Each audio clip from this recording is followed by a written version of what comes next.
Эгерде бийликке жакын адам жылдар бою чет элдик инвесторлорду тоноп, бирок дагы деле жазасы жүрсө эмне болот? Сиздердин алдыңыздарда Фархат Иминов. Кыргызстандын жараны мамлекеттик деңгээлде таасирдүү байламыштары бар адам.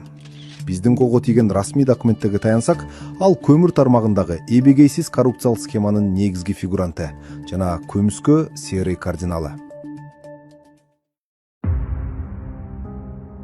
2023 жылдан бери Кытайлык Шансыкол Investment Group компаниясы Нарын облусундагы Агулак көмүр кенине миллиардтаган сомдук инвестиция коюп, үлүштүк катышы 70-30% келишим менен иш баштаган.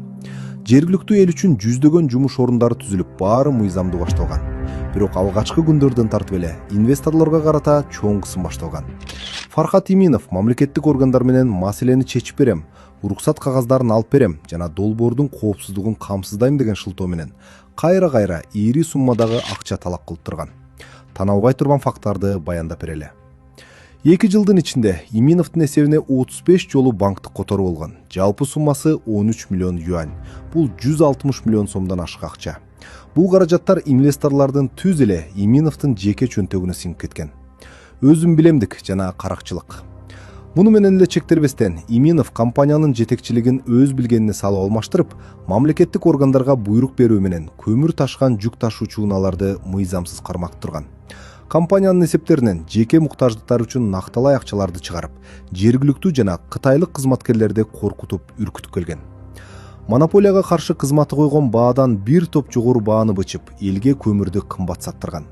Мындан улам инвесторлор айласы кеткенде карьердин ортосуна: "Биз опуз алууга каршыбыз, биз кысымга жана куугунтукка каршыбыз, биз Фархат Иминов менен иштешпейбиз" деген баннерлерди илип, жардам сурап чыркырашкан. Жыйынтыгында 2 жылдык ишмердүүлүгүндө толук зыянга учураган кытайлык инвесторлор каракчылыкка чыдабай ишин токтотуп, Кыргызстандан чыгып кетүүгө аргасыз болушкан. Өкмөт башында Шансы компаниясы, Бишкек мэриясы жана Бишкек ЖЭБ бир тутумда иш алып баруусун аныктаган. Бирок Иминов бул тутумду талкалады. Ал даяр көмүр кенинен кытайлыктарды кууп чыгып, ордуна өзүнүн өкүл баласынын атасы Шекер жетектеген Энергия 1000 птиц фирмасын киргизген. Бул мафиялык тутум жалгыз иштеген эмес. Алардын артында Кыргыз көмүр мамлекеттик ишканасынын жетекчилери турат. Кытайлык ишкерлерди өлкөдөн кууп чыгууну талаптагандардын сабында Кыргыз көмүр ачык акционердик коомунун мурдагы жетекчиси Кайрат Маматов жана анын ордуна калган Рустам Садыралиев бар. Эң кызыгы, бул адамдардын кен иштетүү тармагында эч кандай билими да, кесиптик дипломдору да жок.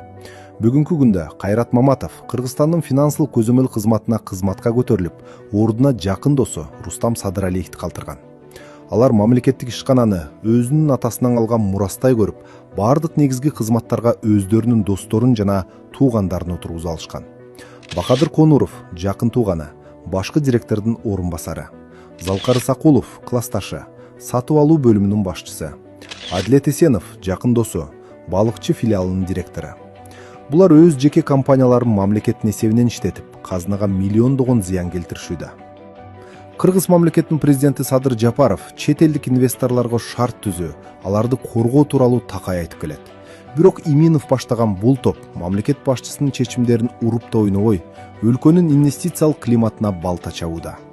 2026 жылдын март айында Шансы компаниясынын негиздөөчүсү Ли Гуанхун бардык далилдер, банктык чектер, сүрөттөр жана ысымдар менен түз эле президент Садыр Жапаровго кайрылган. Бирок ал кайрылуу да президентке жетпей калган. Азыр суроо ачык бойдон калууда. Мамлекетти жана инвесторлорду тоногон бул уюшкан коррупциялык топко карата мыйзамдуу чара көрүлөбү? Же Иминов менен анын Кыргыз көмүрдөгү достору дагы деле жазасыз кала береби?